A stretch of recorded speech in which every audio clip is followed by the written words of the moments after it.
A late summer heat hung over the suburban high school like a heavy curtain. Locker doors slammed, sneakers squeaked on the polished hallway floors, and the low hum of teenage chatter filled the air. Inside this restless energy, two boys stood out: Ethan and Marcus. They had been inseparable since middle school, bonded over video games, basketball in the cracked driveway behind Marcus's house, and endless late-night talks about their futures. But as high school pressed on, something fragile in their friendship began to splinter, and neither of them saw the fault line forming until it was too late. Ethan leaned against his locker, flipping through his math book half-heartedly. His dark brown hair fell into his eyes, and he pushed it back impatiently. Across the hallway, Marcus strutted through the crowd with a confidence Ethan couldn't fake. Marcus was taller, sharper around the edges, the kind of guy teachers called on because he seemed to have all the answers, and the kind of guy girls noticed without even meaning to. That's when she walked in Emily. Her rival shifted the atmosphere like a sudden breeze. A sophomore like them, with long auburn hair that caught the light, and a smile that seemed disarmingly casual, like she didn't realize how magnetic she was. Ethan noticed her first, but Marcus noticed how Ethan noticed, and that was the beginning of everything. "Yo!" Marcus slapped Ethan's shoulder with mock aggression, breaking his trance. "Don't even think about it. She's out of your league." Ethan scoffed, but there was an edge in his voice. "You don't even know her. Nobody owns her. And I don't care what league you think I'm in." Marcus laughed, not kindly. "Relax, man. I was just messing with you. But trust me, she's not looking at you. Girls like that, they go for confidence. Presence. You know, me."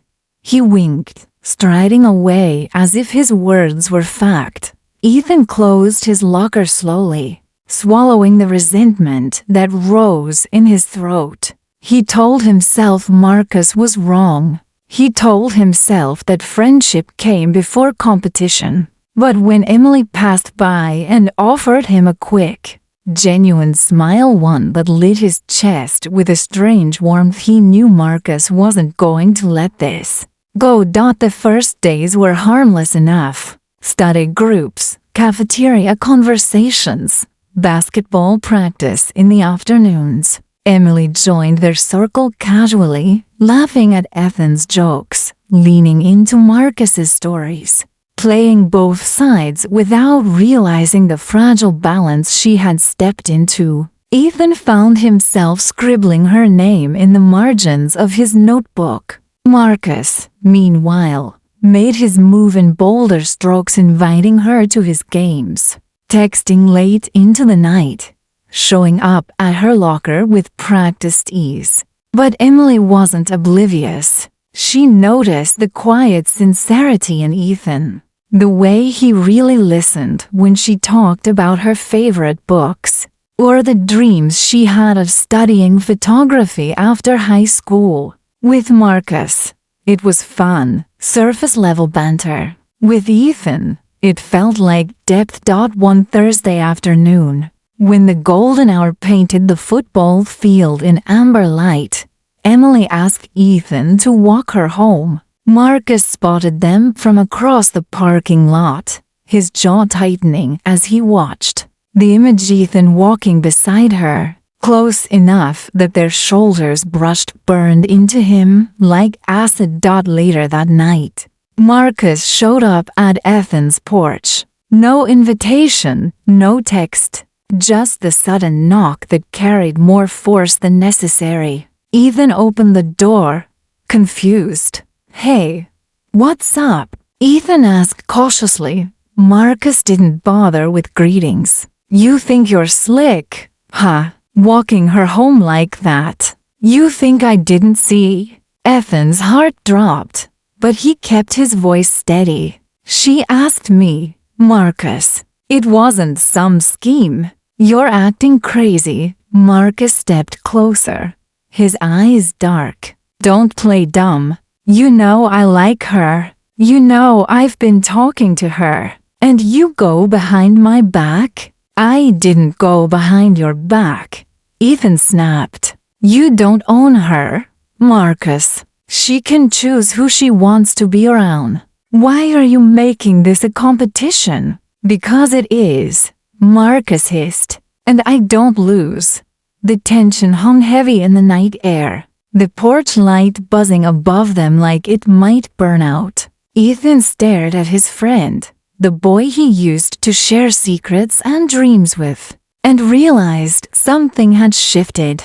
Marcus wasn't joking anymore. This wasn't the playful rivalry of basketball games or grades. This was personal. The next few weeks spiraled. Marcus began spreading whispers in the locker room, subtle digs about Ethan's shyness, twisting stories so that Ethan looked awkward or desperate. Emily noticed the change, Ethan withdrawing, Marcus growing sharper, more possessive. She confronted Marcus once after school, telling him she didn't like the way he was acting.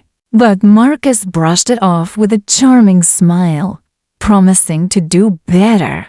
But Ethan knew better. He felt the slow erosion of trust, the isolation Marcus was carving around him. He felt the sting when Emily started pulling back too, confused by the growing hostility between the two friends. One Friday night, during a crowded football game, things boiled over. Ethan was sitting on the bleachers, trying to focus on the field, when Marcus appeared with Emily on his arm. They sat right in front of him, Marcus throwing back loud laughs, leaning into her, making sure Ethan saw every gesture. Ethan clenched his fists, forcing himself to look away. But Marcus turned deliberately, catching his eye. Oh, hey, man, didn't see you there. You remember Emily, right? His tone was sweet poison. Ethan muttered something under his breath, stood, and walked away before the rage could swallow him whole. Behind him, Marcus's laughter followed, sharp as broken glass. That night Ethan lay in bed staring at the ceiling, the fan spinning above him in slow, mocking circles. He thought about how Marcus used to be his brother, how they used to dream about moving out of their small town together, starting fresh somewhere else. Now all he could think about was the betrayal, the deliberate cruelty. He told himself it wasn't worth it, that Emily wasn't the cause, that Marcus was choosing this war. But deep down, another thought took root, a dangerous one. If Marcus wanted a war, Ethan wasn't going to keep walking away. The next day, Ethan saw Emily at the library. She waved him over, looking hesitant.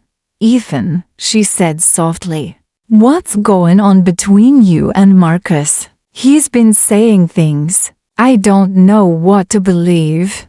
He looked at her, the weight of frustration pressing against his chest. You should believe what you see, not what he tells you, Marcus. He's not who you think he is anymore. Emily frowned, chewing on her lip. I like you, Ethan. I really do, but I can't deal with this drama. I don't want to be caught in the middle. Her words stung, sharper than any insult Marcus had thrown. Ethan nodded, masking the storm inside. I get it. Just take care of yourself. She left, and Ethan sat there alone, the library suddenly feeling suffocating. That was the moment he realized Marcus had taken more than just a girl from him. He had taken his trust, his friendship, his peace of mind. And Ethan wasn't sure he could forgive that.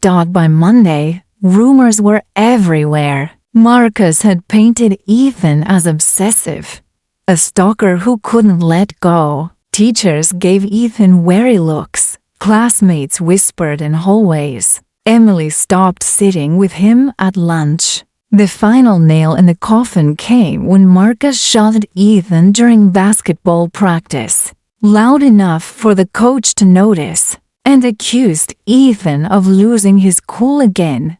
Ethan got benched. That night Ethan stood in front of the bathroom mirror, gripping the sink so hard his knuckles turned white. He barely recognized the reflection staring back, tired eyes, clenched jaw, a storm brewing in silence. He whispered to himself, almost too softly to hear, "This isn't over." Not by a long shot, and in that moment, the seed of revenge was planted, deep and unshakable. Ethan didn't know how or when, but he knew one thing with a clarity that chilled him: Marcus was going to pay. The morning after Ethan's vow, the town moved on the surface as normal. Buses arrived. The same crosswalk light blinked its familiar sequence. Cafeteria trays scraped. But under the ordinary rhythm, something had shifted. Ethan's days condensed into a single purpose: to pry open the cracks in Marcus's polished life and let the truth spill through. He told himself the goal wasn't just petty triumph. It was restitution, a correction of the way things had been twisted. The line between justice and vengeance blurred in his thoughts, and he stepped over it more naturally than he expected. Ethan's bedroom. Donna started small and safe. No schemes involving sabotage. No violent fantasies that crossed into how-to territory. Those were fantasies he barely acknowledged. Instead, he did the things he had always been best at: listening, remembering, and being patient. He dug up moments, fragments of interaction that, strung together, produced a pattern. On his desk, the lamplight made the lines on his notebook seem like a map. Page after page contained precise observations. Who had seen Marcus push him? Who had overheard Marcus's rumors? Which teachers had smiled the littlest bit too knowingly when Marcus walked by? He wrote down dates, locations, and short phrases people had used without realizing their power. He reached out to people he hadn't considered before. Not the loud kids who made headlines, but the quiet ones who had watched. A junior named Lucy who sat at the end of the art room had once rolled her eyes when Marcus had called Ethan clingy. A kid from the robotics team, Jamal, remembered Marcus taking credit for a design idea that had been Ethan's. Small tiles. Not enough to convict anyone in court, but enough to create the mosaic of a pattern. School hallway. Lunchathon moved through the school like a careful tide, moving conversations in ways that left no fingerprints. He'd ask Jamal about the robotics project in casual tones, in front of someone he trusted. He'd compliment Lucy on a sketch and ask, almost offhand, whether she'd ever noticed Marcus being competitive in ways that seemed personal. He never asked for juicy gossip. He asked for details, moments, not interpretations. People are more likely to reveal the shape of things when you ask about weather and not about storms. Marcus noticed the change before most. He clustered with his friends in the same corner of the quad, watching Ethan through the slats of a sunglasses glare. His charm didn't slip, but cracks of irritation showed when Ethan walked past with a new quiet friend, or when a teacher he respected paused at Ethan's locker and nodded as if something important had been said. School library. Afternoon. Emily's presence remained an anchor. She hadn't chosen a side, and Ethan didn't press her. He had learned the hard way that forcing someone into the center of a fight leaves both people damaged. But Emily's quiet support, a text here, a look there, was enough. One afternoon, while the late spring rain drummed against the library windows, she asked him for the unvarnished truth about Marcus. "Tell me the moments," she said simply, leaning toward him across the table. "Don't tell me how he makes you feel. Tell me what he actually did." Ethan told her. He didn't embellish.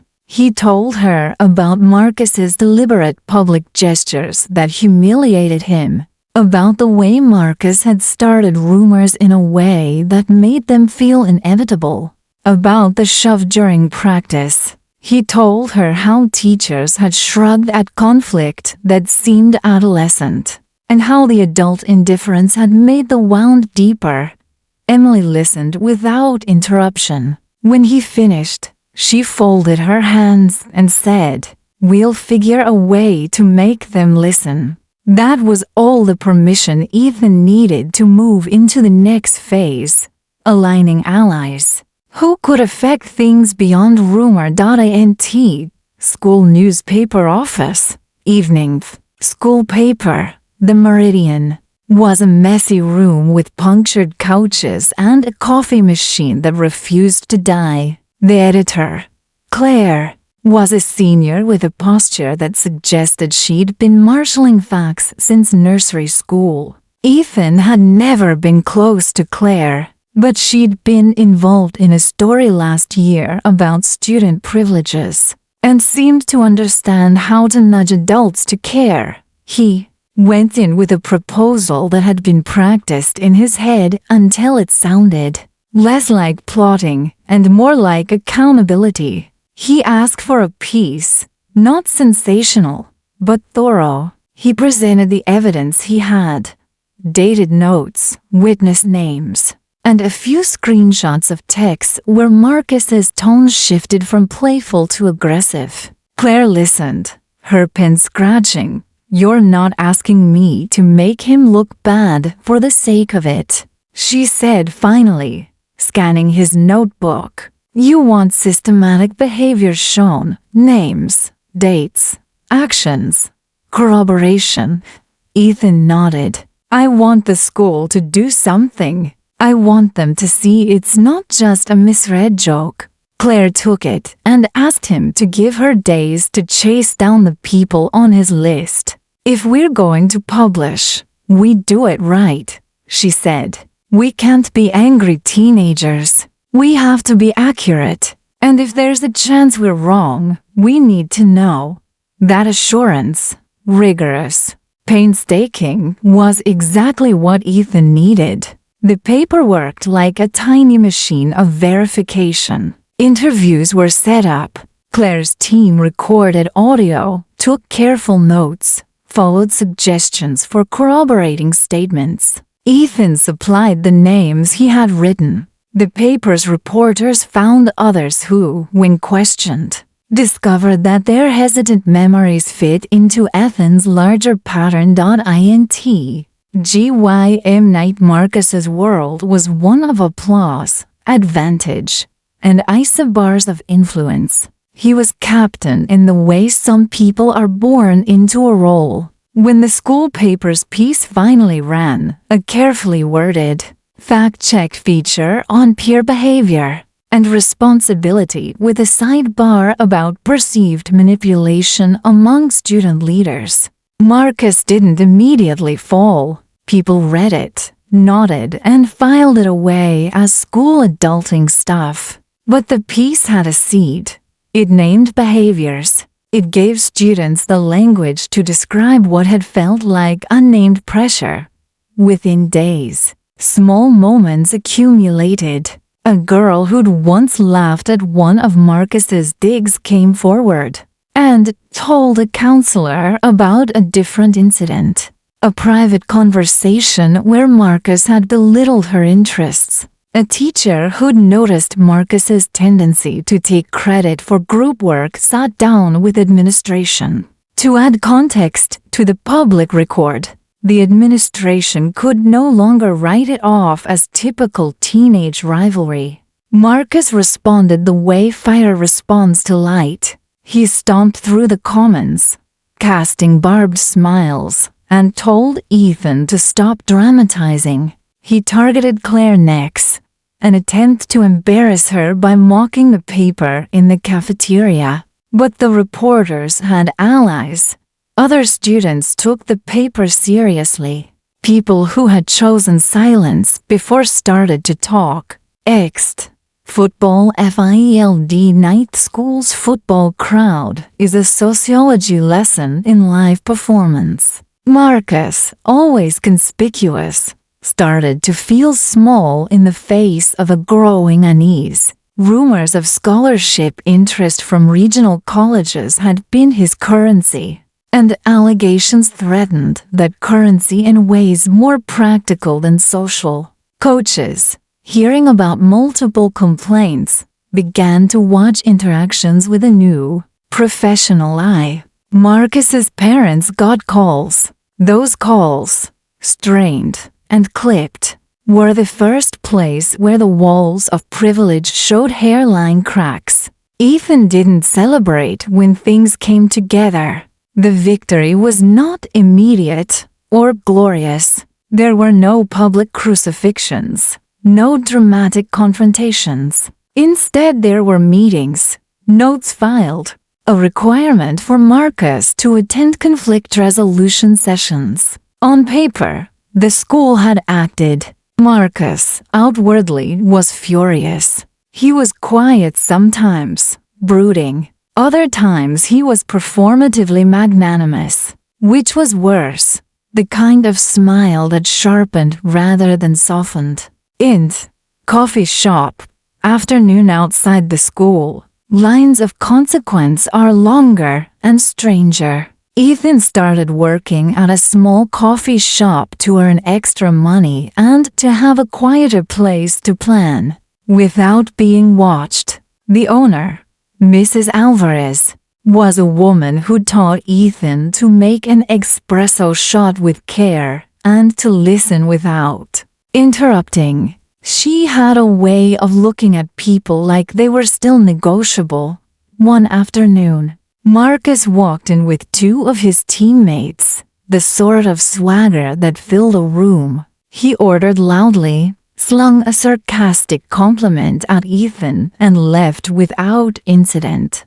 The sort of microbullying that used public spaces as stage props. But as he left, a lady at a corner table tapped her phone, and 2 days later, an anonymous tip arrived at the school about a local blog post that painted Marcus not as the flawless captain, but as someone who used charisma to obscure mean deeds.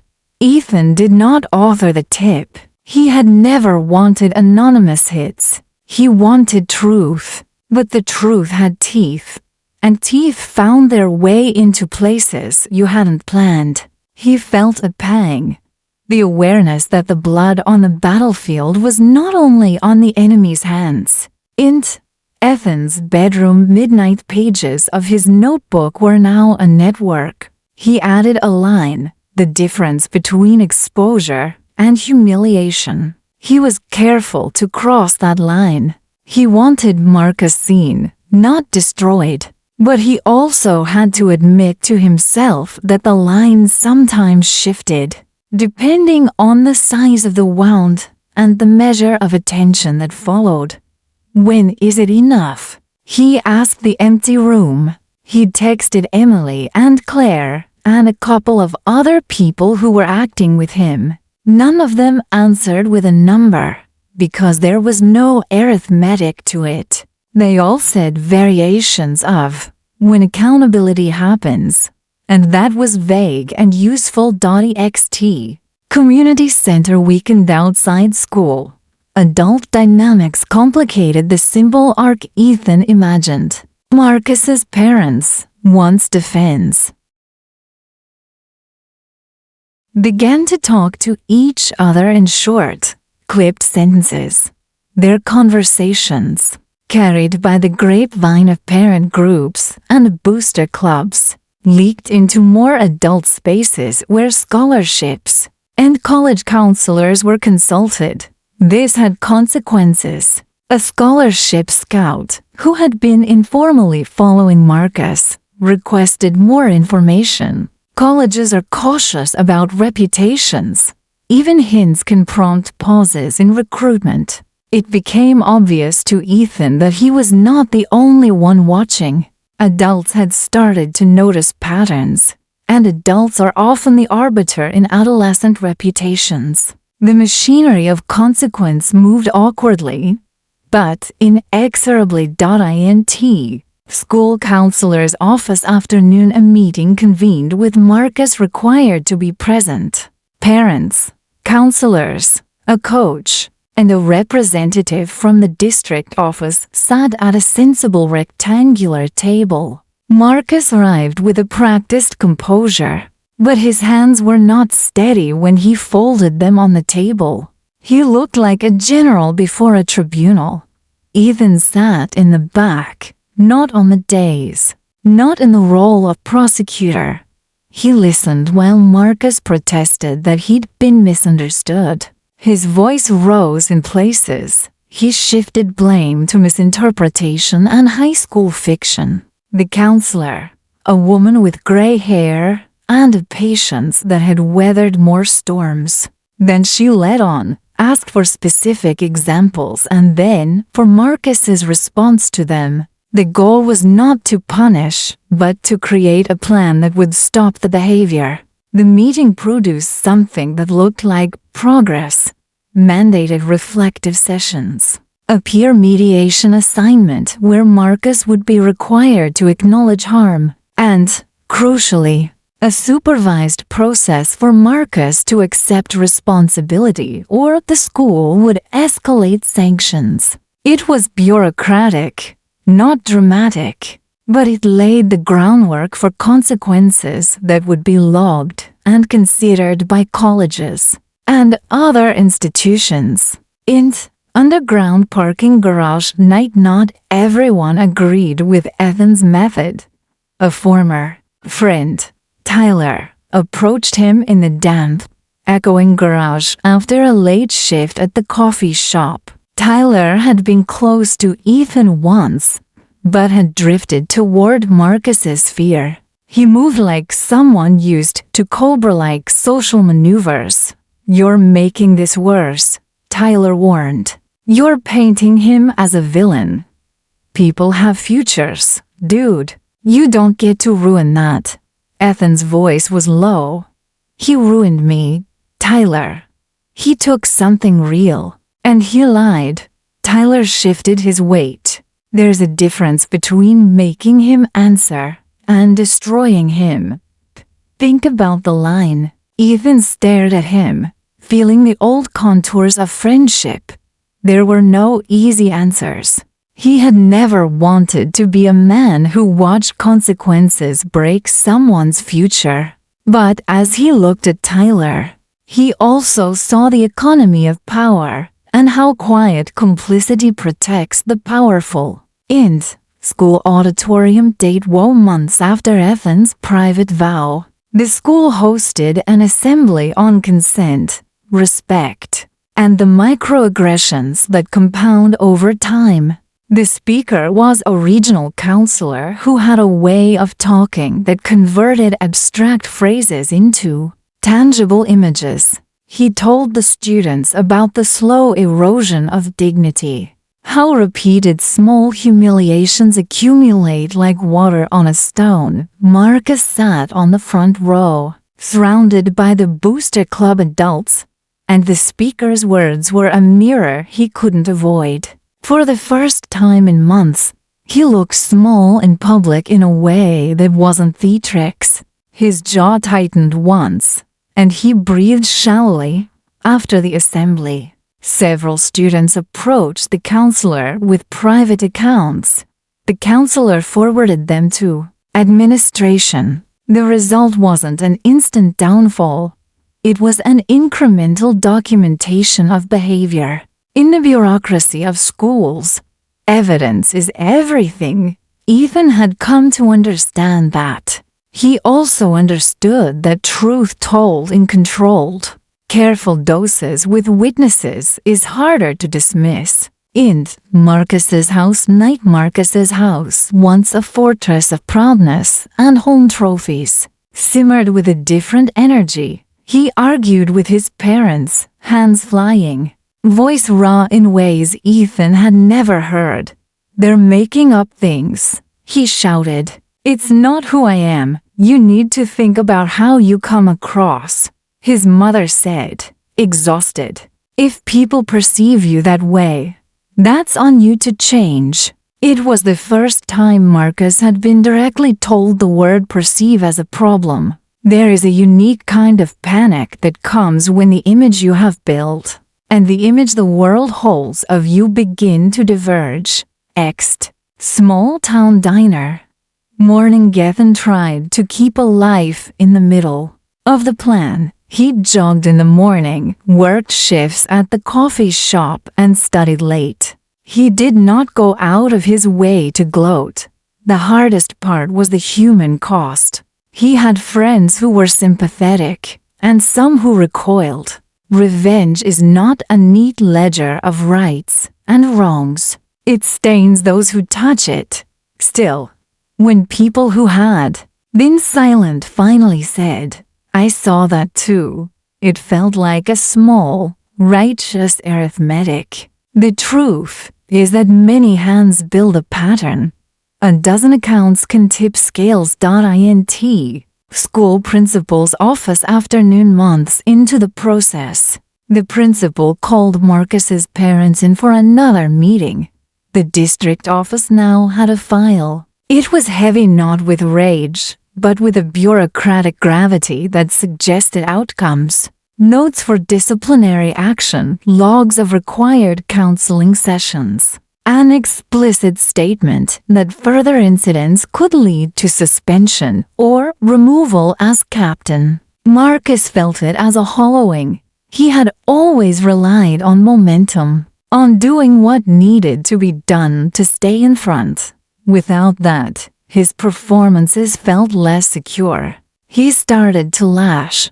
Small aggressions, posted remarks on social media that skated the edge of defamation, cutting comments that were designed to sting, but not to be provable as overt harassment. Ethan watched the escalation with a mixture of satisfaction and unease.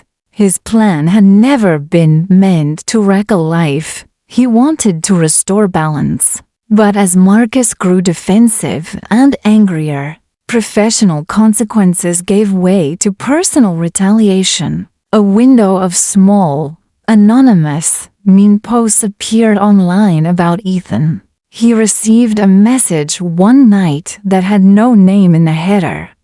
"You'll regret this." The message was the shape of threats. Without direct instruction, it was a reminder that escalation breeds escalation.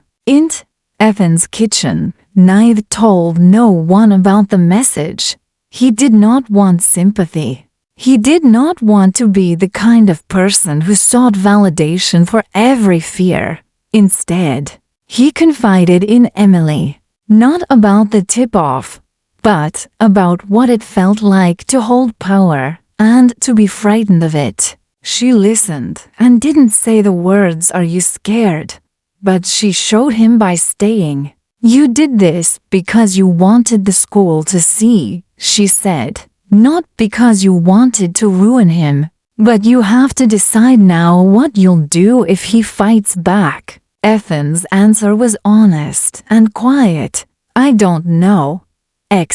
Riverbank. There are nights when you imagine conversations you want to have. Ethan stood by the river, watching swallows stitch the air with speed and grace, and rehearsed what he might say to Marcus if he had a chance. If the world narrowed to a single table and to voices, he imagined asking, "Why? He imagined telling Marcus what it felt like to be erased by someone who smiled widely wherever he went. He imagined an apology. He imagined a refusal too often. Imagined conversations end where reality refuses to follow. But Ethan found solace in thinking them through. He believed in the possibility of a straight answer. He also believed the world would not always offer one.int. School hallway date, and the day came when Marcus's retaliation moved beyond words. A video clip surfaced online, filmed, apparently, by a student who had been present at a party months earlier. In it, Marcus was shown making comments that were arrogant and coercive toward a girl, who later reported feeling pressured. The video was raw and ugly. Context didn't help. People started to send it to mentors and college recruiters. The clip did not come from Ethan. He did not orchestrate the leak, but the leak accelerated everything. The district office convened an emergency review while parents in the stands at Saturday's game looked at their teams with a new curiosity. Marcus's boosters evaporated into murmur. Marcus was furious in a way that was heedless now. His retaliation turned from petty public remarks to something more direct. He started to target the people who had spoken up. He posted pictures that attempted to shame students. He used his social clout to spread deniability, and for a brief, ugly period, the town felt like a courtroom where evidence was emotional and jury members were fickle. Ethan's hands shook when he saw that video. He had not wanted this. He had wanted truth, not a cascade of public shaming.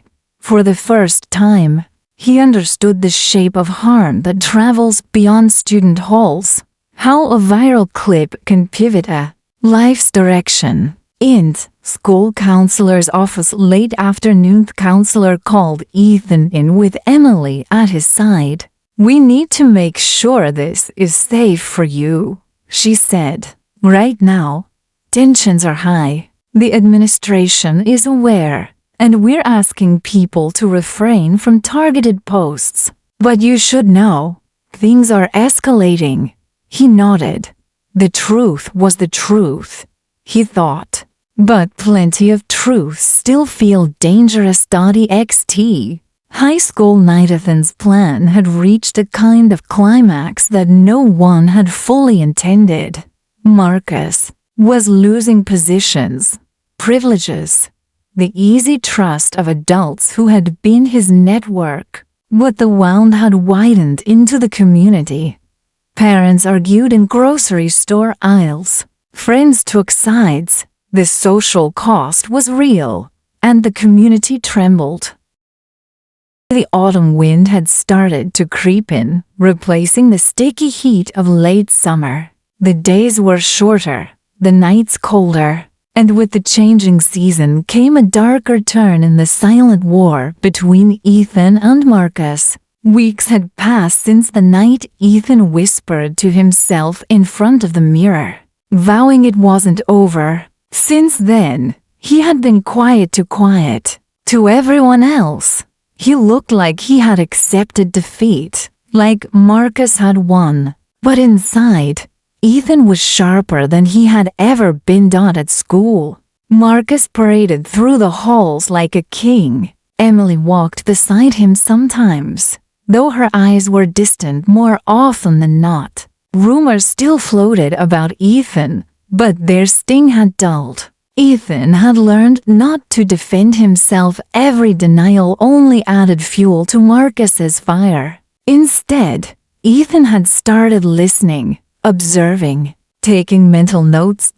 Every friend Marcus talked to, every class he skipped, every teacher he sweet-talked, every secret he let slip when he was careless. Ethan was building something patiently, methodically. One Friday evening, Marcus was at a house party. Music thumped against the walls.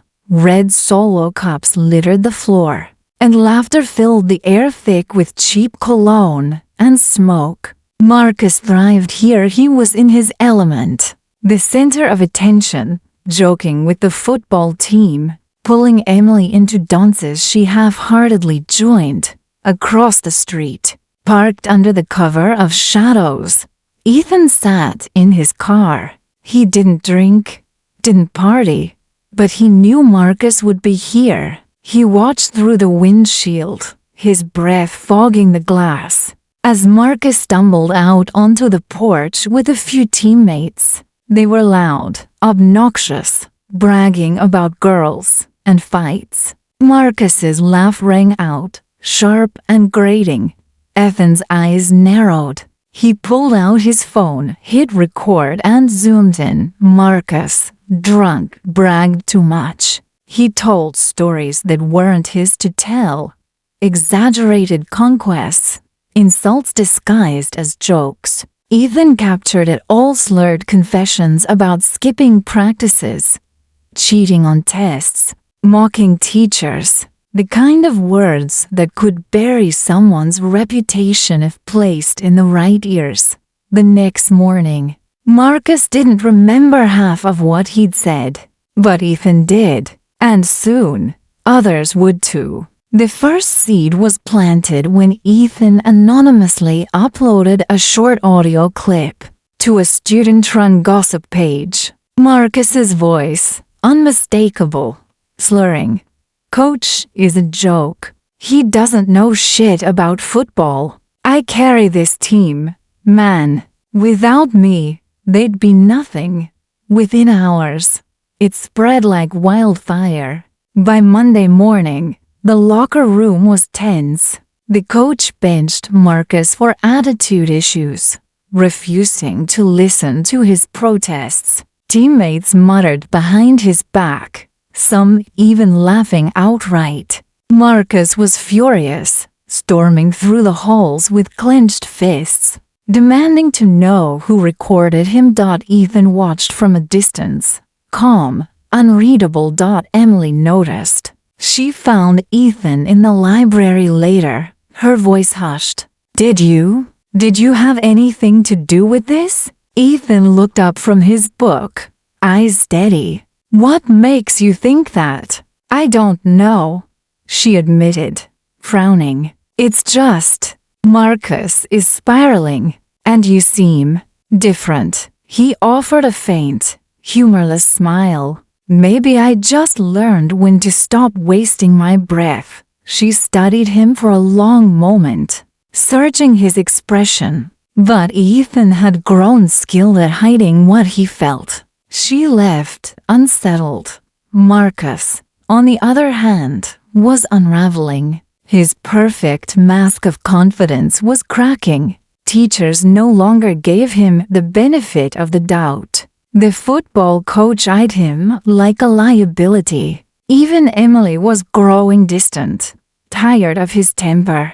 And every time Marcus tried to strike back, it seemed to backfire. Another week passed. Another clip surfaced. This time, Marcus bragging at the same party. "Emily's just another girl. Man, she thinks she's special. But I could have anyone here if I wanted." The fallout was brutal. Emily confronted Marcus in the cafeteria, her voice trembling with anger. "Did you really say that?" Marcus froze, his eyes darting. But everyone around them had already heard. The whispers were deafening. Emily walked out, tears in her eyes, while Marcus stood alone, humiliated.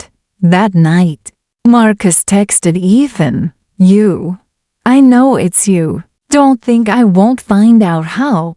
Ethan stared at the screen, his lips curling into a cold smile. He typed nothing, but in his silence, Marcus's paranoia grew. Days turned into nights filled with restless pacing, Marcus scouring his phone for clues, snapping at friends, losing sleep. Ethan didn't need to lift a finger now. The cracks were widening on their own. He only had to push when the time was right. One evening, Ethan set his next trap. He left a USB drive in the library computer lab, labeled simply Marcus. Inside were doctored screenshots, messages that hinted Marcus had cheated on Emily, mocked his closest friends, even flirted with other girls behind her back. Ethan knew he didn't need to spread them himself. Curiosity would do the work for him. By the next day, the school was buzzing with outrage. Marcus denied everything, swore the screenshots were fake. But by then, it didn't matter. The damage was done. Emily refused to speak to him. His friends stopped answering his calls. Marcus was no longer a king, he was a ghost, wandering the halls with eyes that burned holes into Ethan's back. And Ethan? He had never looked calmer. But inside, he wrestled with something he hadn't expected: guilt. Late at night, lying awake in the silence of his room, he heard Marcus's laugh from years ago, echoing in his head. The nights they spent planning their futures, the secrets they shared, the brotherhood they once had. It twisted inside him, a knife of memory he couldn't shake. Still, every time he saw Marcus's rage, every time he remembered the humiliation, the lies, the betrayal, it hardened him again. The war wasn't over. Not yet. Ethan wanted Marcus to feel everything he had felt. The loneliness, the shame, the isolation. And Marcus? He was reaching his breaking point. His texts grew darker, more desperate. You ruined me. This isn't fair. I swear, Ethan, you'll regret this. Ethan read them all in silence, never replying, letting Marcus's anger boil, letting his paranoia consume him. It wasn't just revenge anymore. It was control, and Ethan was beginning to like the power. The first frost bit the town one morning, leaving pale rims on car windows and a brittle hush over the sidewalks. It felt fitting. A brittle world icing over the last warm traces of something that used to be easy. Friendship, trust, the small rituals of a shared past. The war between Ethan and Marcus had become the thing neighbors mentioned in passing, the story that parents used when warning kids about choices. But to the three people at the center of it, the conflict had become a private weather system. Unpredictable, dangerous, and precise in its erosion. Ethan's kitchen. Jonathan woke before the alarm. He had stopped sleeping like a normal person weeks ago. His nights had become a tide of sharp planning and worse memories. He moved through the house like someone who'd practiced this choreography. Coffee, the stove's hiss, the quiet click of a notebook opening, the journal where he kept facts and times and tiny details had grown fat. It had also grown darker. He read a line he had written the week before. Truth needs witnesses. Witnesses need safety. He underlined it, because it was the principle that still felt clean. The rest of what he did he had to justify to himself in the backrooms of his conscience.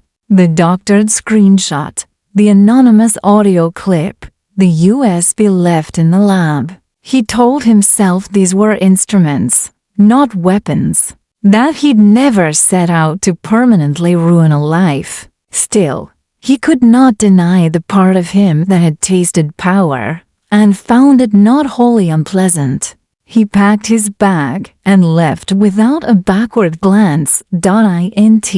Marcus's room. Morning. Marcus woke to silence that felt like an accusation. His phone flashed with messages that were almost all accusations or cold shoulder emojis. His social orbit had narrowed.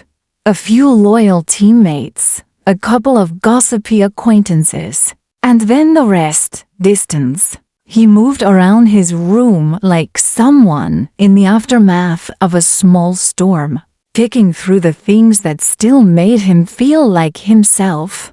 The old varsity jacket folded on a chair, a trophy with a cracked base, a stack of college brochures he had been sure would take his name. His reflection in the mirror showed worry lines he'd never paid attention to before.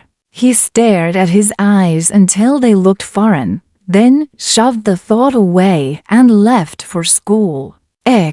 School grounds mid-school had an energy that morning that was part curiosity, part wary repartee. Students clustered in small groups, speaking in the tones of people who have read the worst chapter of a book and are debating whether to continue. Marcus moved through it all with a practiced stride, but people looked past him with the same distracted caution they would show at a place where something fragile had been broken. He caught Emily in the hallway near the auditorium. Her hair was pulled back. She moved with a concentration on the little things, the rhythm of her breath, the bending of her shoulders when she thought. Marcus approached, smiling. The smile felt like a ritual now, less spontaneous than rehearsed. "Hey," he said, casual, trying for the same voice that had charmed classrooms and Sunday barbecues before. Emily didn't smile. "Marcus," she said, and it was a full sentence. He tried again, softer. "Can we talk? Just alone." His voice, for the first time in months, sounded sincere rather than performative. Emily looked at him, and she looked through him both. "Not here," she answered and walked on. Marcus watched her go, something like panic flaring behind his eyes. He turned and faced the hall, where student faces blurred like unfixed photos. He took out his phone and typed a message he didn't send, then deleted it. The world, which had once bent, now felt like it refused his weight. School counselor office afternoon. Marcus was called in for another meeting. The counselor's office smelled faintly of lemon-scented cleaner and old books. The counselor, Miss Hargrove, sat with her hands folded, eyes calm, but immovable. There was a district representative in the room now, paperwork sitting like a small stack of law. "Marcus," Miss Hargrove said, "we want to help you. This is a space to be honest." Marcus wanted to be honest in a way that would remove shame, but he didn't trust honesty now. To be honest was to lay his limbs bare. "I haven't done anything illegal," he said. "I'm not a bad guy." Bad was not the issue, not yet. The issue, Miss Hargrove explained, was the pattern of behavior that had been reported by students, corroborated in parts by different accounts, and amplified by the audio and screenshots. She talked about power dynamics, about unconscious harm, about the ways charisma can hide cruelty. Each word felt like weight being added to a scale. Marcus's jaw tightened. "So what? I apologize and everything's fine." "You apologize and you learn," Ms. Hargrove said. "We can set that up. We can find supportive counseling. But you also have to take steps that demonstrate change." "You mean show them?" he asked, eyes darting toward the window as if some jury sat there waiting. "We mean be accountable in ways that matter to those harmed," she clarified. "Words aren't enough when people have been hurt." Outside the window, the courtyard shivered in a cold wind. Marcus clenched his hands until his knuckles whitned. Ethan's car. Late afternoon. Ethan sat in his car across from the high school, watching the exit flow with a fixity that had become his new patience. He had been careful lately in how he moved. No rash posts, no childish taunts. He was more surgical. A phone call to a reporter who'd done fair stories. A tip to the district office about policy gaps. A carefully framed email to the booster club that included features of behavior that could disqualify leadership. He had also started keeping an extra list, names of people who had been affected, small changes that mattered to them, what they asked for. He thought of justice as a ledger, but without the legalistic gleam, more like a map that kept needing redrawn. A car pulled up near the curb. Marcus got in across the street and parked, glancing around at the scattered townspeople like a man trying to read a crowded map. He called once, twice. Then he texted Ethan, "Meet me, 2 minutes, by the old bandstand." Alone. Ethan read it and did not answer. Marcus's message had the shape of desperation more than threat. There is a point where intimidation falls into pleading. Marcus had reached it. Ext. Old bandstand. Sons of bandstand sat at the edge of a small park. Boards weathered, columns spindly. It was neutral territory. Public, quiet, with enough distance that a conversation there wouldn't immediately become the town's next headline. Marcus waited on the top step, jacket pulled against the cold. When Ethan arrived, he walked slowly, no mouthing of speeches, no swagger. For a moment, the two men simply stood and watched their breath fog the air. "Why did you do that audio?" Marcus asked without preamble. His voice was brittle, like old glass. Ethan's reply was flat. "Because you needed to be heard. You set me up," Marcus spat. "You filmed me while I was drunk. You planted things at school. You destroyed me. You destroyed what we had first," Ethan said. The words landed like stones into a pond, creating a widening ring. "You turned everything into a performance. You lied to people. You lied to me." Marcus laughed, a single, ugly sound. "You think you're saving people? You think you're some kind of judge?" He stepped forward until he was almost close enough to touch Ethan. "You don't get to decide people's futures." Ethan did not move. "I didn't have to decide anything." People started talking. They started to see patterns they'd been too polite to face. Marcus's face showed a rawness that Ethan had only ever imagined. Humiliation, shame, and a slow burning rage that felt like something new. "You think you're better," Marcus said. "You think you have the right." "This isn't about being right," Ethan answered. "It's about making sure it stops." Marcus's eyes were wet now, not with tears, but with a moisture that felt like brokenness. "Stop! You've ruined me. You've taken everything that mattered." He turned and walked away, the steps quick and small. Ethan waited until he'd gone, then followed for a few paces. Not to talk but to ensure he left. Int. Emily's bedroom. Night. Emily sat at her desk, a lamp painting the room in warm isolation.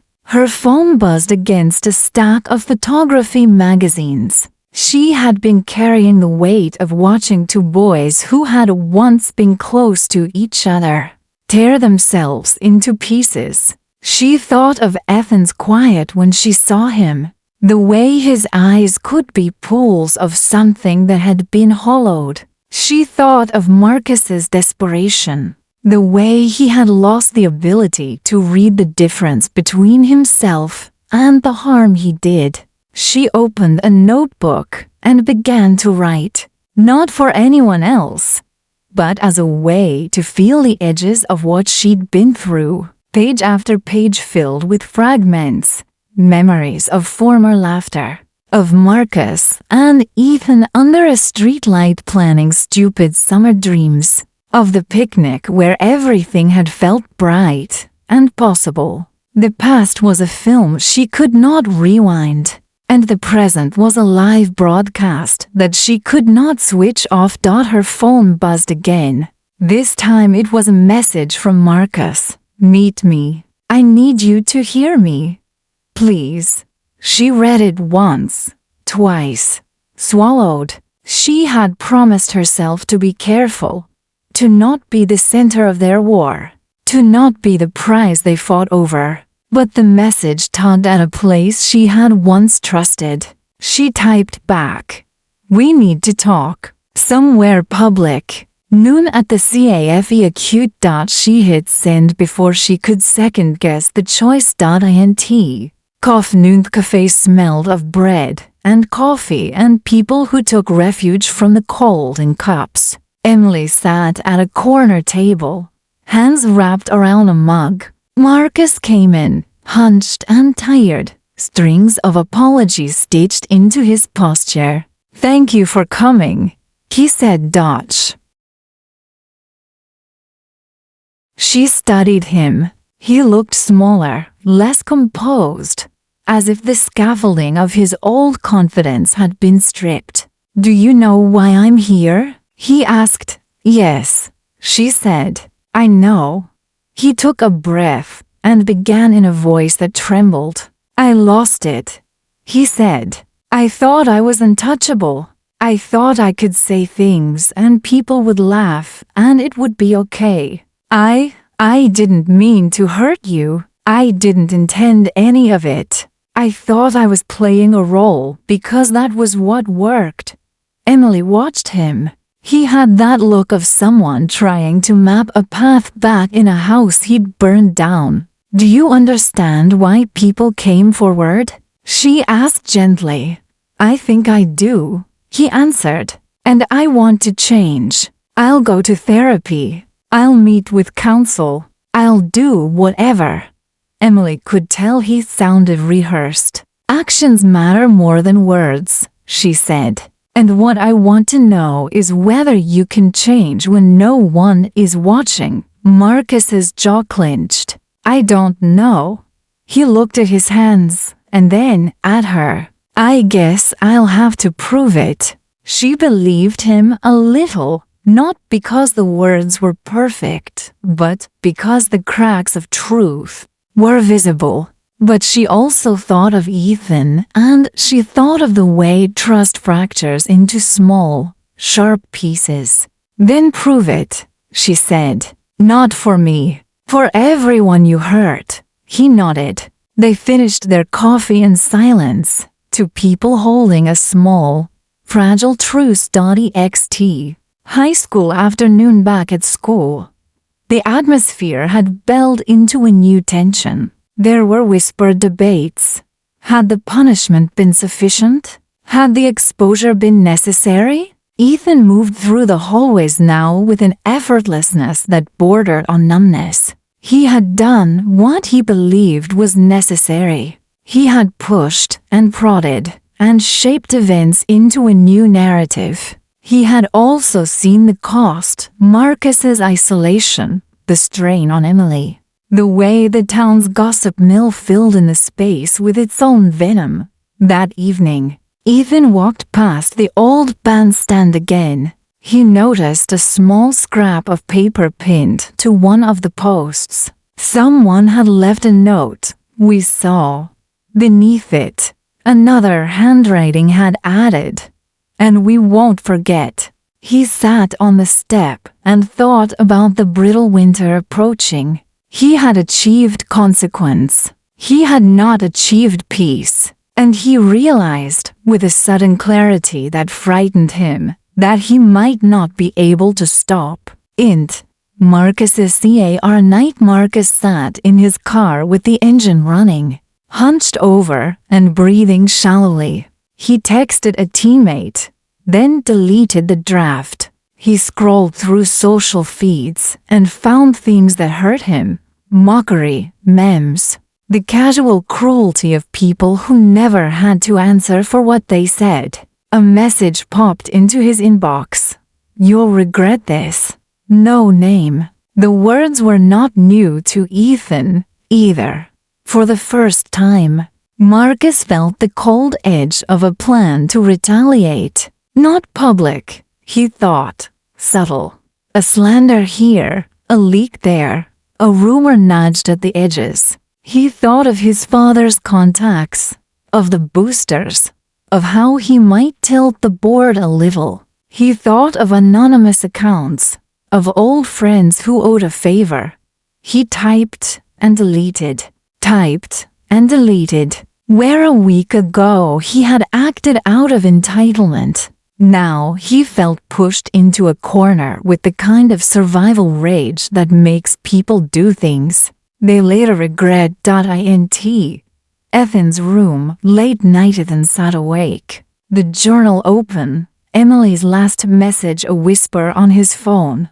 "Be careful." He wondered who the "you'll regret this" messages were coming from. He wondered if Marcus would retaliate, and how far he might go. He understood now how cycles of retaliation pull everyone into their gravity. Even people who start with good intentions find themselves orbiting ever closer to consequences they cannot fully control.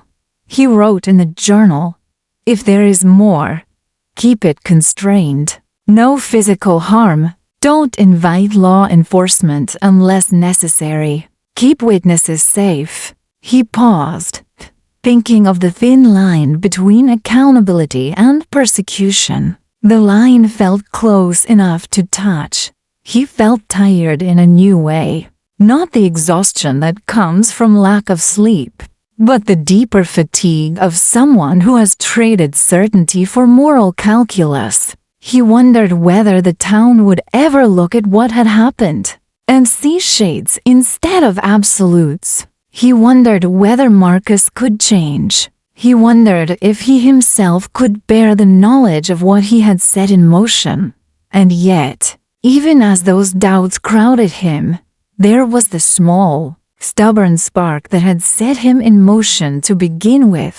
The memory of being erased, of being laughed at, of watching a friend choose performance over truth. The spark felt righteous and dangerous in equal measure.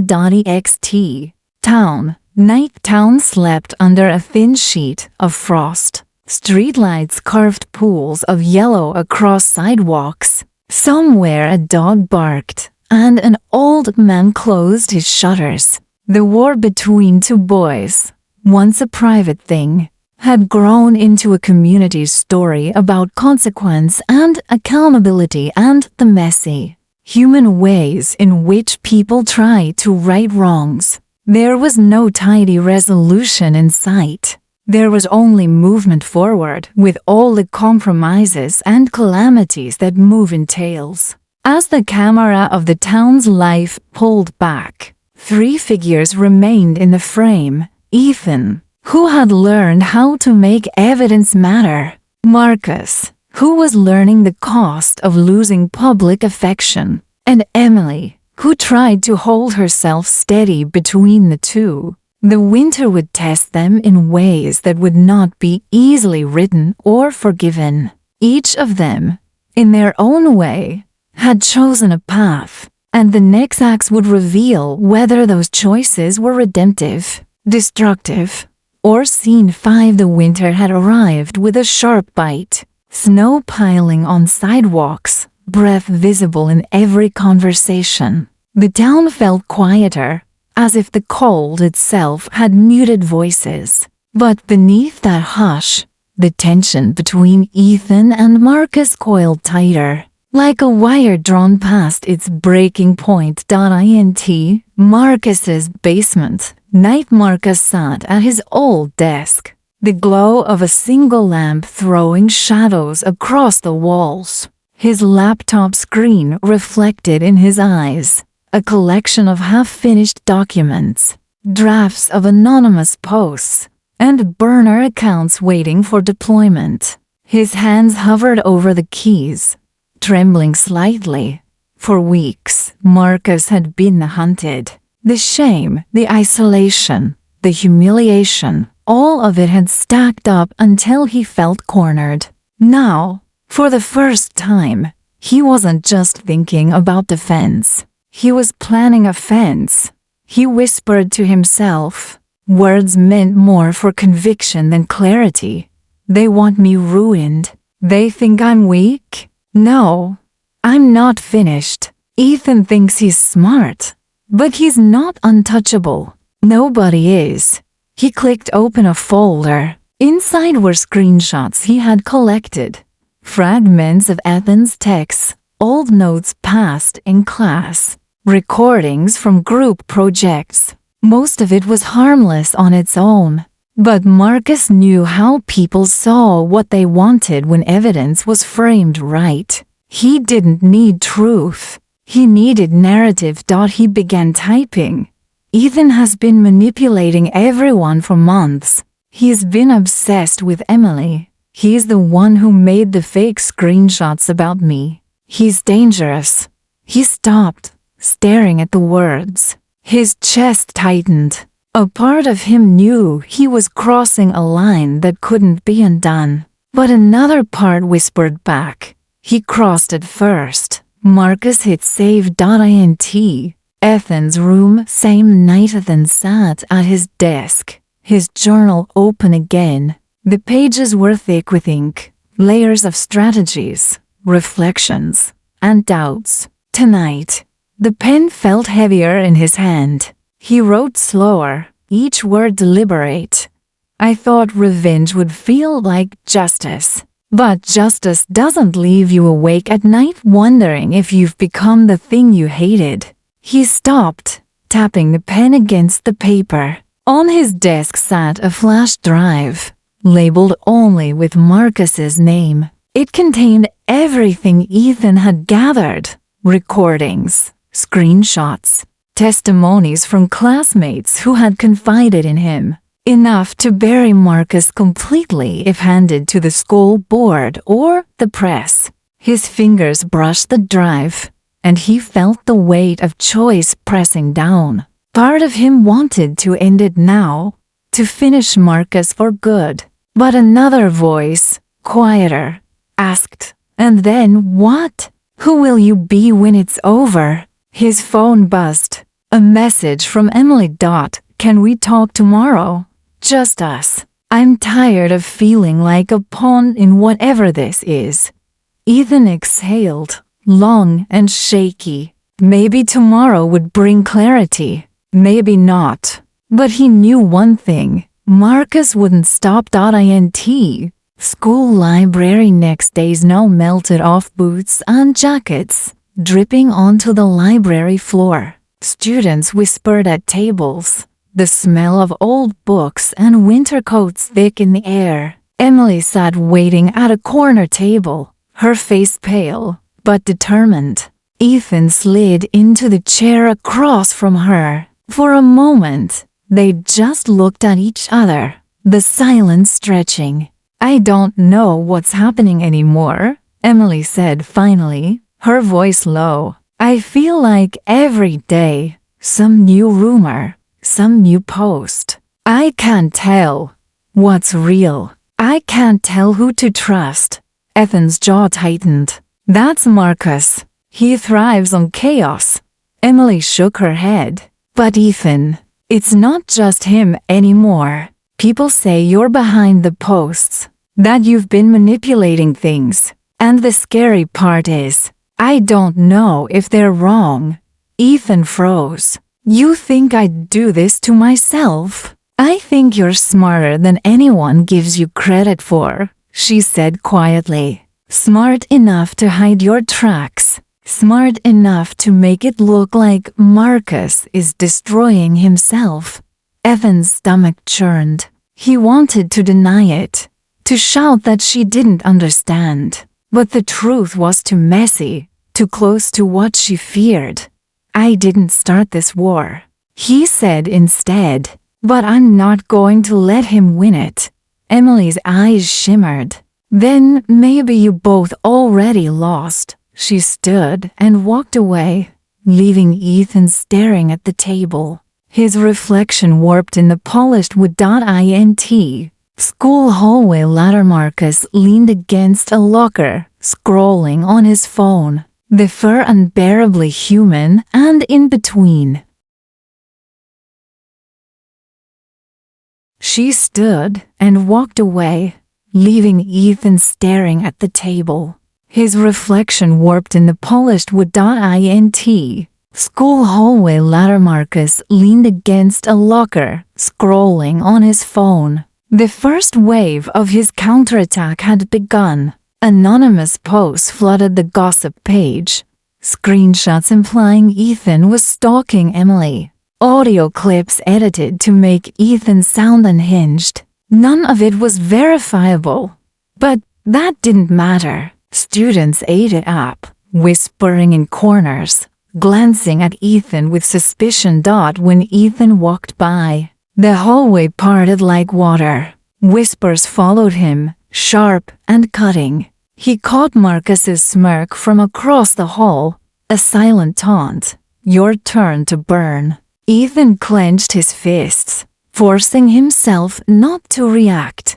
But inside, something snapped. He had thought Marcus would fight dirty. He hadn't expected him to drag Emily deeper into it. Int. Emily's house night. Emily sat on her bed, her phone buzzing non-stop.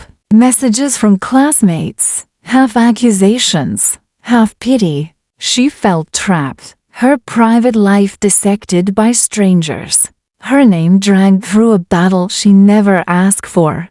Her mom knocked softly. You okay, honey? Emily forced a smile. Yeah, just homework.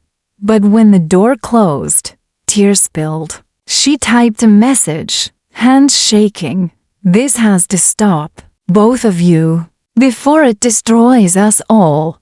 She didn't send it. She deleted it instead. Ext. School parking lot. Next day snow crunched under tires, exhaust pluming into the icy air. Ethan waited by his car, eyes scanning the lot. Marcus approached, swagger back in his step now that the tide had turned.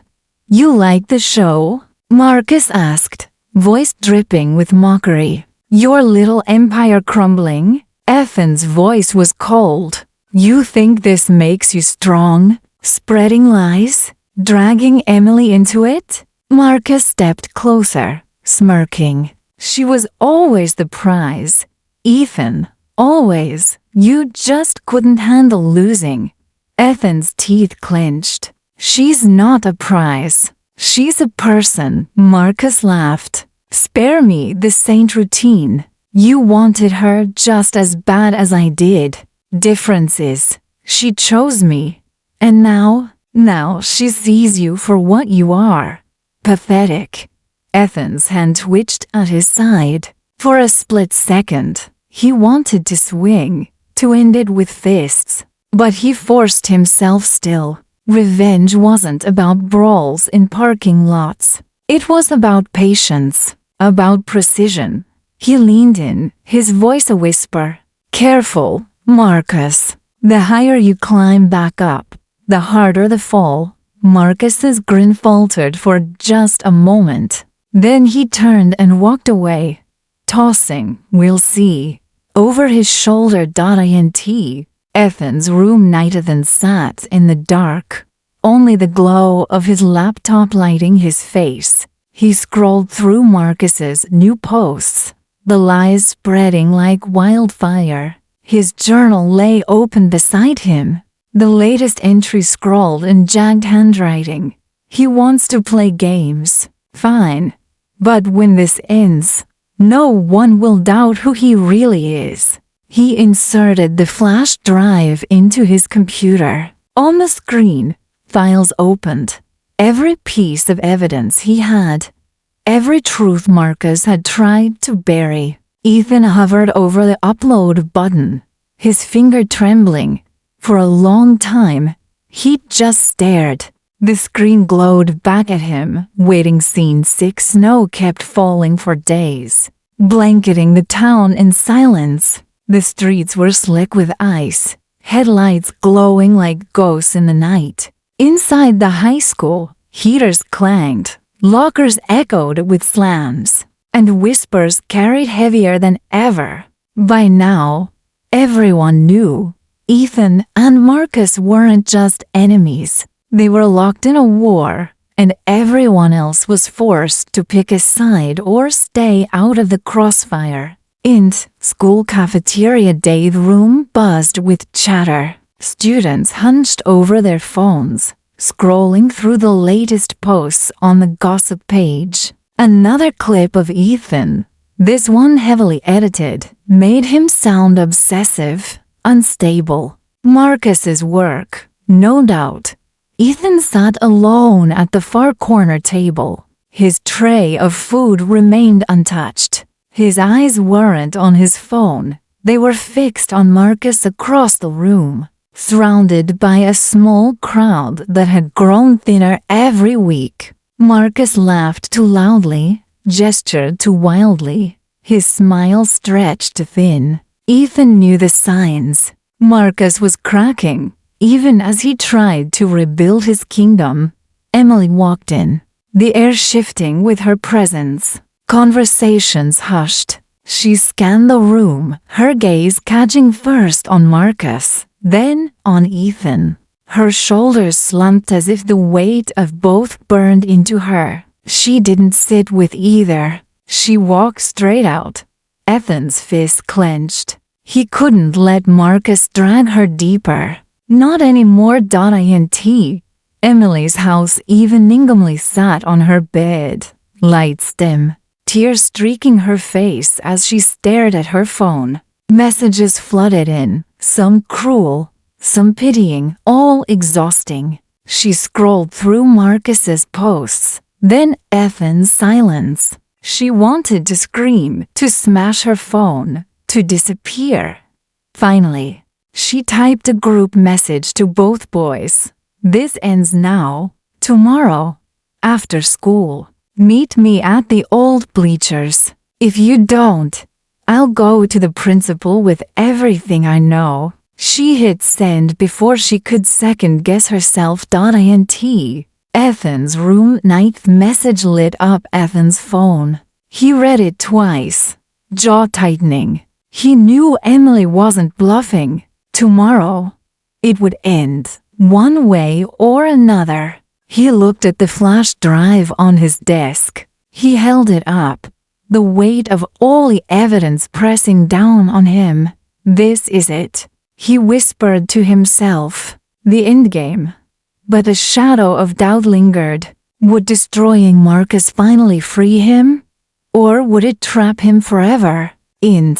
Marcus's room night. Marcus's phone buzzed with the same message. He sat hunched on his bed, hair messy, eyes bloodshot. Bottles littered the floor. He laughed bitterly, tossing the phone aside. She thinks she can control this. No, I'll show them both.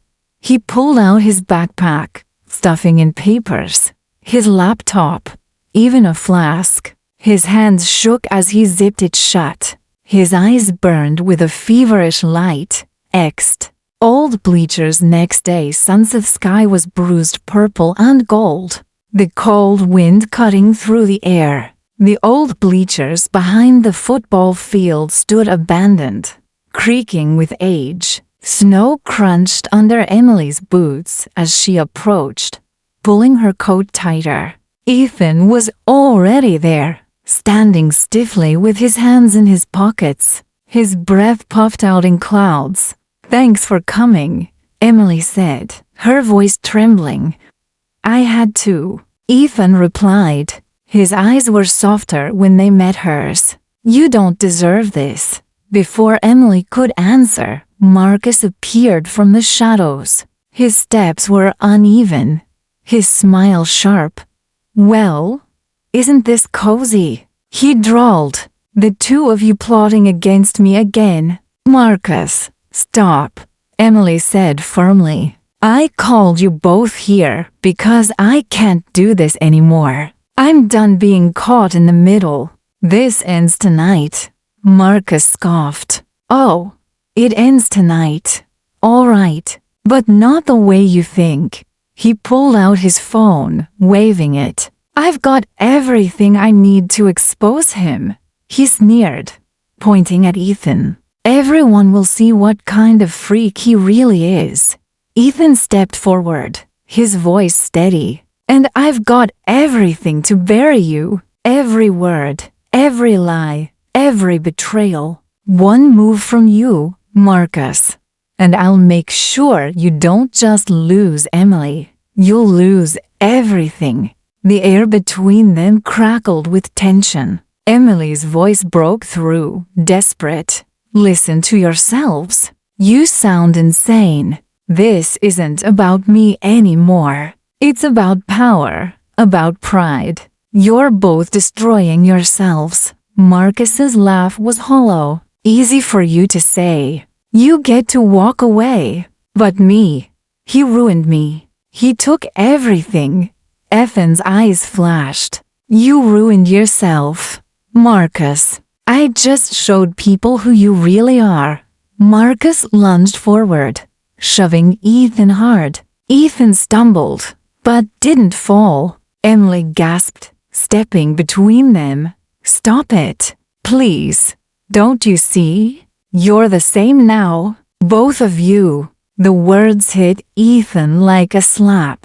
He froze, staring at Emily, then at Marcus. For the first time, he saw the reflection of himself in his old friend's fury. A mirror he didn't want to look into. Marcus, though, only grew more unhinged. You think you're better than me, Ethan? You're not. You're just a coward hiding behind secrets and shadows. Ethan's hand slid into his pocket, fingers brushing the flash drive, his final weapon, but his heart pounded with doubt. If he used it, Marcus would be finished, but so would Ethan's chance of ever being free of this cycle. Emily's voice cracked through the cold. Please, Ethan, don't become him. For a long, breathless moment, Ethan stood still. Then slowly, he pulled his hand out of his pocket. Empty. Marcus saw the hesitation and laughed. Wild and broken. Pathetic. You can't even finish what you started. But Emily turned to Ethan, relief flooding her face. Thank you, she whispered. Ethan's chest ached. He hadn't won, but maybe, just maybe, he hadn't lost himself. Marcus, however, wasn't done. His eyes burned with madness as he stepped closer, voice low and dangerous. If you won't end this, I will. The sound of his words hung in the frozen air, the promise of a final act yet to come. Snow had thinned to a tired drizzle by the time the town finally seemed to hold its breath. What had been a private feud had turned into a community wound, raw, exposed, and still bleeding. But every argument, no matter how loud, eventually reaches a point where one side must act and the other must accept the consequences. Tonight would be that point.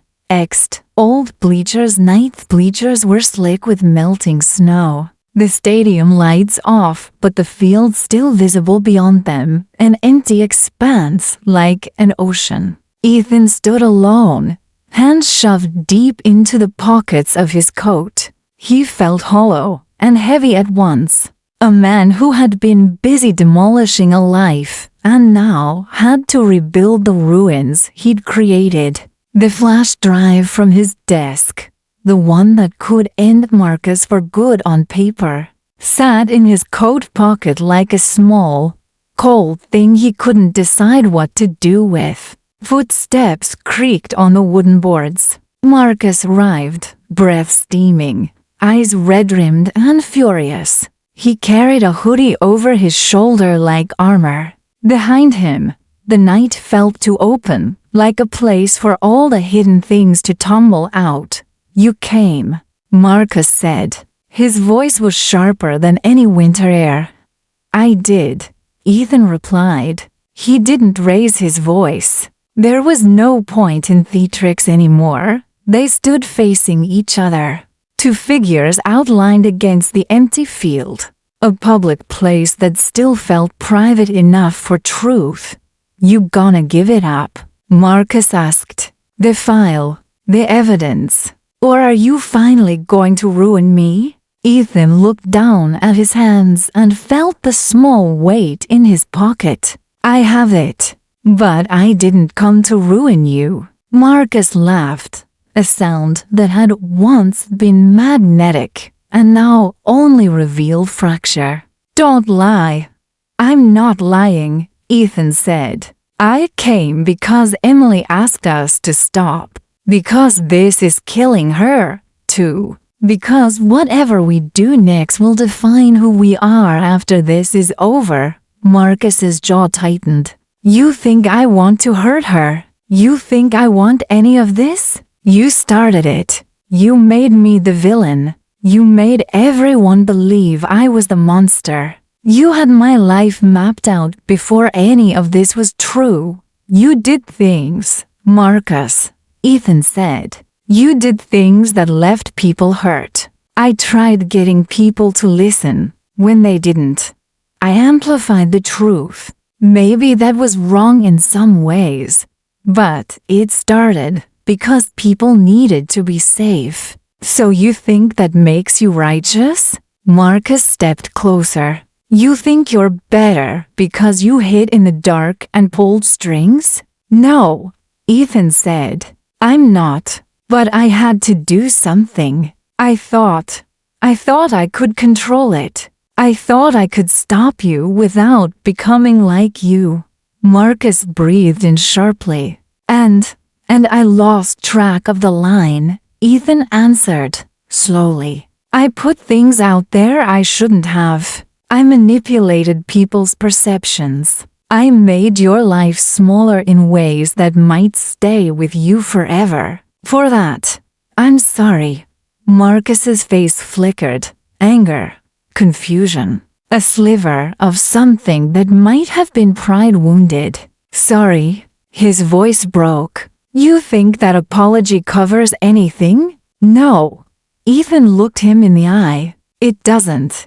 That's not what I'm offering. I'm offering to do this differently now. I'm offering to face the school, the district, whatever it takes, honestly. If there are things I did wrong in how I presented the story, I will own them, but I will not let harmful things be erased by PR or charm. Silence sat between them. Marcus stared at Ethan like a man trying to match a memory to a stranger. Prove it, Marcus said at last. Prove you're not a coward. Ethan reached into his pocket, pulled the flash drive out, and held it in his palm the way someone might hold a fragile bird. I'm not going to drop it somewhere anonymous. I'm going to hand it to the counselor, to the principal, and to a lawyer if necessary. We'll make sure it's handled where there are consequences that are fair and transparent. Not gossip, not rumor, not anonymous posts.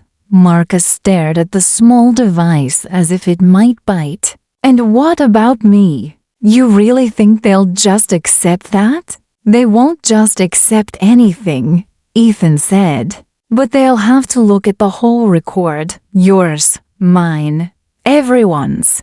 No more anonymous posts. No more back channels. If you've done things that need to be punished, be punished. If you can show change, show it. Don't hide it behind PR. Marcus's shoulders slumped in a way that suggested the fight had drained out of him, or that he'd been waiting for permission to stop and now didn't know how. And Emily? He asked quietly. She deserves to have a life where she's not asked to referee our mess. Ethan said, She deserves privacy. You both do. Marcus laughed, a small, almost defeated sound. You think I deserve anything? Yeah, Ethan said. I do. For a long moment they just stood. Above them, the sky was a wash of gray and the empty field looked like a question mark. You could have ended me, Marcus said finally. You could have made sure no college, no one would ever want me. And you could have been different before any of this started. Ethan shot back, then softened. We both failed, different ways. But I'm tired of losing pieces of myself for a fight I didn't want to stop being part of. If we do this your way or my way, the community loses. If we do it nobody's way, the damage keeps spreading. Marcus looked away and then down at the drive in Ethan's palm. For the first time since their friendship broke, he looked small. You could hand it to the principal, Marcus said, and they'll shred me with an official paper trail. Or you could hand it to the public and make me a joke forever. Which will you choose? Ethan's thumb ran over the smooth plastic. I choose to hand it to people who are required to be accountable. I choose to accept whatever comes out of that process. Then, quieter. And I choose to help make sure that people who came forward are protected. That's the only way this ends well. Marcus's shoulders sagged. He closed his eyes for a moment and opened them, eyes bloodshot and hard. Fine, he said. Do it. Make it official. Let them see everything. Ethan nodded. Together, we both go. Marcus looked up incredulous. Together? You really expect me to walk into the principal's office with you? Yes, Ethan said. That's the point. If you refuse, I'll go on my own. But I'd rather it be both of us. If you won't, then I'll make sure the stuff goes to the right people anyway. Marcus's laugh was half a sob. You're insane. Maybe, Ethan said. But I don't want this to be a permanent war. EXT. High school principal's office. Later they walked into the school together at a time, when most students had left and the building had a hollow quiet. The principal, a woman named Mrs. Rios, sat at her desk, face grave, but composed when they entered.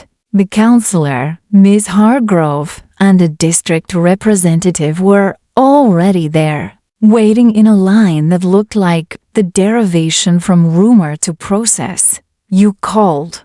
Mrs. Rios asked. Ethan placed the flash drive on the desk. We're here to turn this over. We want it handled through the proper channels. We want everything transparent. Mrs. Rios took the drive like it was evidence in a case she'd been trained to handle. She connected it to her laptop and started reading. Files, audio, screenshots, emails. Marcus's face was hard to read. Ethan watched him. The way he flinched at certain clips, and how his jaw tightened when an audio clip played. This is extensive, Mrs. Rios said at last. She looked at both of them. We will convene the appropriate committees. We will review this material and interview the people named. We will also investigate the anonymous postings and any retaliation. Marcus's face paled. The idea of official review had always been abstract for him, something that existed in the background. Now it sat in the room, a patient engine.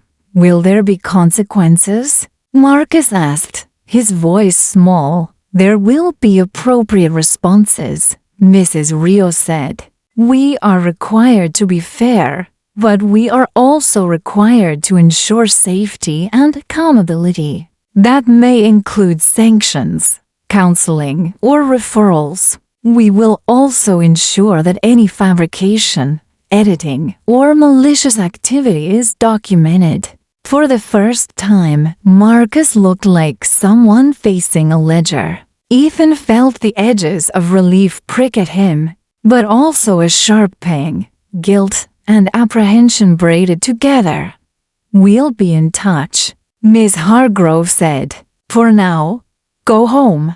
Try to rest." They left feeling like two people who had handed an unwanted inheritance to a court. Outside, the night air bit their faces. Neither of them walked away with the smug sense of victory they'd once imagined. They walked away with the thin, human sensation of survival.int.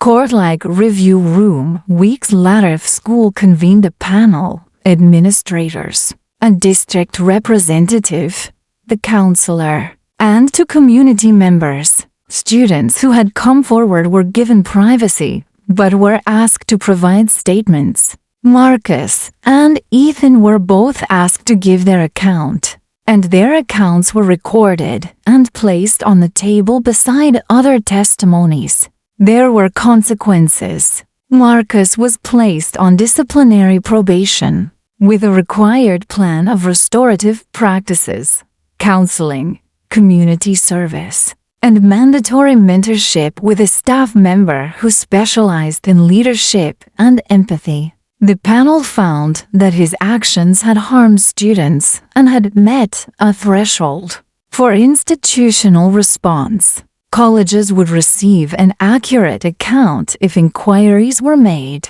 It was not an unmaking, but it was a real, formal accounting.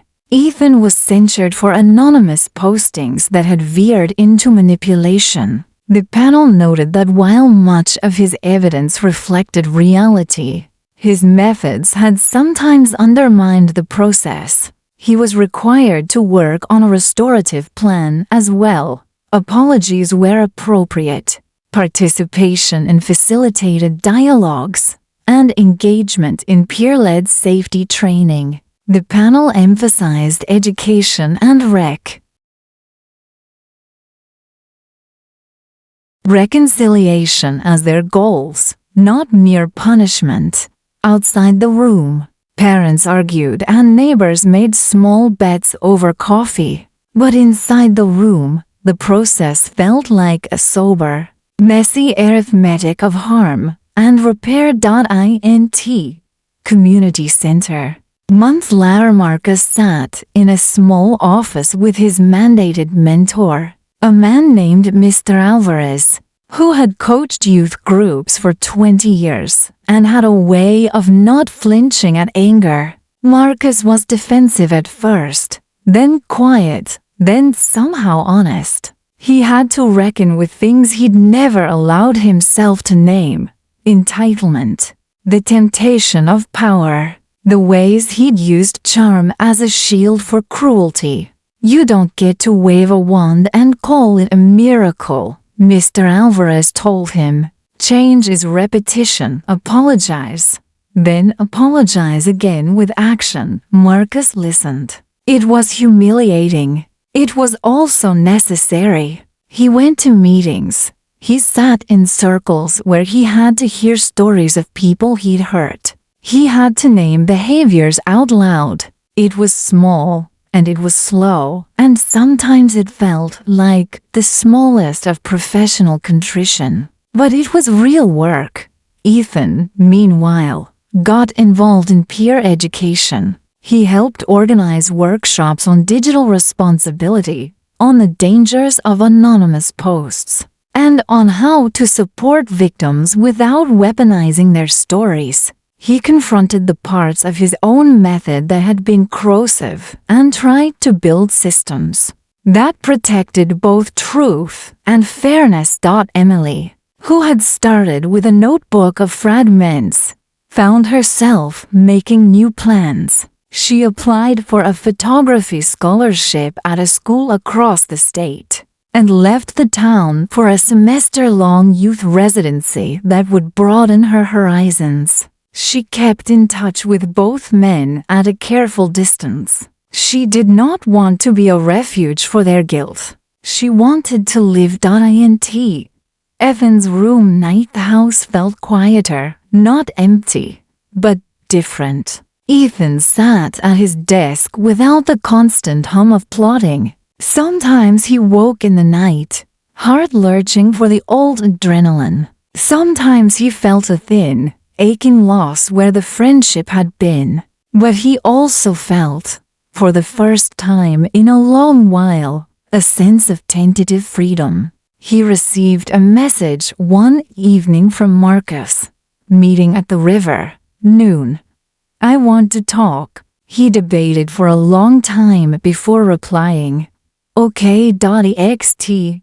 Riverbank noon. The river ran slow, dark, carrying leaves on its back like tiny, private records. Marcus was there when Ethan arrived. He looked different, less sharp, less performative. He had lost weight. He'd stopped trying to charm the world and started trying to understand it. They talked without theatrics. Marcus apologized in a way that surprised Ethan, not a deflection, not a rehearsed line, but an admission that named specifics. He asked, uncertain, if Ethan could forgive him. Ethan listened. Forgiveness, he knew, was not a switch, but a season.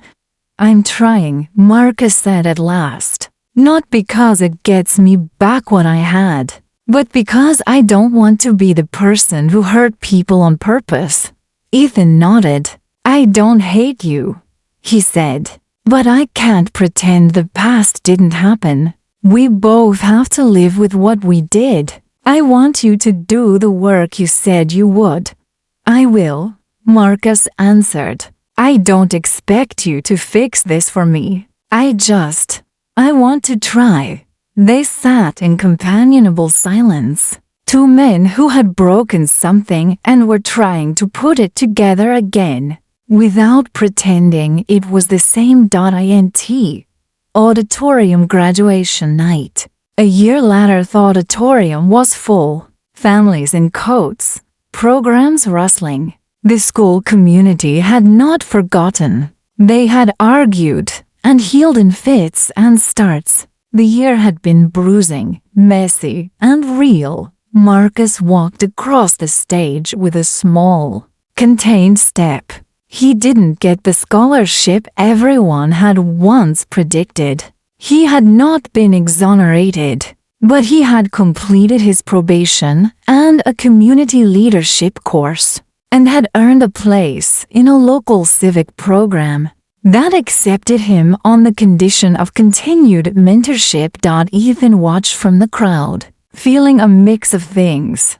A dull ache where friendship had been, a remnant of satisfaction that harm had been addressed, and a cautious hope that both of them could be anything other than their worst selves. Emily, back from her residency, sat in the front row with a small, grown-up composure.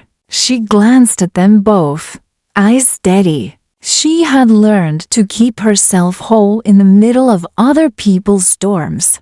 After the ceremony, people mingled. Conversations were polite and real. Marcus approached Ethan with a folded paper, a small, handwritten note of apology and thanks for pushing the issue until people listened. Ethan took it, his fingers brushing Marcus's briefly, an old rhythm of contact that meant less and more than it had before. Marcus's mother hugged him tightly. Marcus hugged back awkwardly. The kind of hug someone gives when they are learning how to be human again. Ext. Town. Night. Town kept moving. New students arrived. Old arguments faded into local legend. Ethan found work that kept him grounded. A job at a non-profit that counseled teens on social media use and conflict resolution. He wrote in his journal less obsessively and more reflectively. He learned to sleep without the same anxious vigilance. Marcus continued his meetings. He worked on his anger through therapy. He applied to community college and, for the first time in a long while, made choices that were not about performance. Emily's photos began to circulate in small shows. She sent a picture to Ethan once, an image of light through a window, and wrote, "I'm okay. Thanks for stopping." He kept the message in his phone like something fragile and bright. Int. Coffee shop, morning Goni, ordinary morning. Months later, Ethan and Marcus found themselves in the same coffee shop by happenstance. They sat at opposite stools at the counter, a comfortable distance apart. They ordered their drinks. For a moment, the space between them held the weight of a long story. Marcus nodded toward Ethan. "You doing okay?" Ethan sipped his coffee. "I am. Some nights are still rough. But yeah, I'm okay." "Me too," Marcus said. "Not like before, but me too." They didn't need to say more. The conversation was ordinary. It mattered because ordinary was what they had once taken for granted. Xt. Riverbank. Dusk. The river continued its slow, constant work, wearing down edges with repetition. Ethan walked there sometimes and watched the water. He thought about justice and accountability and the strange angles where they meet. He thought about how revenge, when unchecked, becomes a mirror for the things people fear. He thought about Emily, who had found a way out of being the fulcrum of others' drama. He thought about Marcus, who had begun to learn that charm cannot replace conscience. He wrote a final line in his journal that evening, being steady. Accountability is noisy, messy, and incomplete. But it is the only thing that keeps us all from repeating the worst parts of ourselves. We survive or we don't. We change or we rot. I want to be the kind of person who chooses to change. He closed the journal and watched the water go by. Xt. Town Park. Early morning. First light of dawn painted the park in soft gold. Snow had melted into patches of wet grass, and the air smelled faintly of winter's end. The world seemed quieter now, not empty, but at peace in a way it hadn't been for over a year. Emily walked along the river path, her camera slung over her shoulder. She paused to take a photo of the sunlight hitting the water, the image capturing a moment she hadn't been able to feel before. Calm, serene, her own. Marcus appeared from the trees, coat zipped tight, breath forming clouds in the chilly morning. He stopped a few steps away, hesitant. "Emily," he said softly. She turned. "Marcus." Her voice was steady, but not cold. I wanted to check in," he admitted. "See how you're doing." Emily studied him for a long moment. She saw the change, not perfection, but effort. "I'm doing better. Not everything's easy, but I can breathe again." Marcus nodded. "Good. I'm working on it too. Every day. I try not to be the person I was." Emily offered a small smile. "That's all anyone can do, really. And you know, I hope you mean it." "I do," Marcus said. "I know I have a long way to go, but I want to be someone people can trust again." Emily nodded. "Then show it. Every day. Not just to me. To everyone." She turned and continued along the path. Marcus watched her go, a sense of quiet resolve settling over him. Xt. Riverbank. Larathan arrived, notebook in hand. He had heard the familiar crunch of footsteps and looked up to see Marcus sitting on a bench, staring at the water. "Morning," Ethan said, Morning, Marcus replied. Neither rushed, neither held hostility. It was simply acknowledgement to people who had walked through fire and were standing again. Ethan sat down a few feet away. You've changed, he said. Marcus shrugged. I'm trying. I have to. There's no other way forward. Ethan nodded. Yeah, I know. Me too. A long pause. Then Marcus said, quietly, I'm sorry. Not just the big things.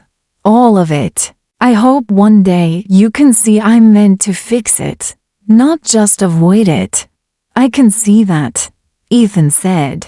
It doesn't erase the past, but it matters. The sun reflected off the river in golden streaks. Silence settled around them, comfortable and new. Neither rushed to fill it. Xt. City Street. Months later, Emily's photography exhibit opened at a small gallery. People moved quietly, admiring the images she had captured. Light through windows, shadows on snow, fleeting moments of beauty. She stood at the entrance, greeting friends, mentors, and family. Marcus was there, invited as part of a community reconciliation program. He looked nervous, but composed. Ethan arrived shortly after. A subtle nod exchanged between them, a recognition that history would not be forgotten, but they were not prisoners to it either. Emily gestured toward the photos. These are pieces of the year, she said. Some are hard to look at. Some are beautiful. All of them mattered. Ethan and Marcus walked among the gallery visitors. They didn't speak at first, just observed. The images reflected light and shadow, fragility and resilience. The story of their lives mirrored in the photographs. Marcus paused in front of one particular image, a reflection of a bridge in frozen water. The sky pink and soft. It's peaceful, he whispered. Sometimes it takes breaking to see calm, Emily said. Ethan smiled faintly. And sometimes you just have to let go. Ext. Park. Sunset. Later, Emily, Ethan, and Marcus stood together by the park pond. Ducks glided on the still water. The sky burned orange, fading to deep purple. No one spoke for a while. Words had already done their damage. Silence now carried meaning. Finally, Emily said, We made it through. All of us. Not unscathed, not perfect, but alive. Marcus exhaled, looking at both of them. Alive, he echoed. And maybe learning. Ethan nodded. Learning. They stood together for a long moment. Three figures framed against the sunset. A testament to survival, accountability, and the fragile beauty of moving forward. The snow from winter had melted. The town breathed again. They all would, in their own ways, carry the memory of the storm and the lessons it brought. But they were no longer trapped inside it.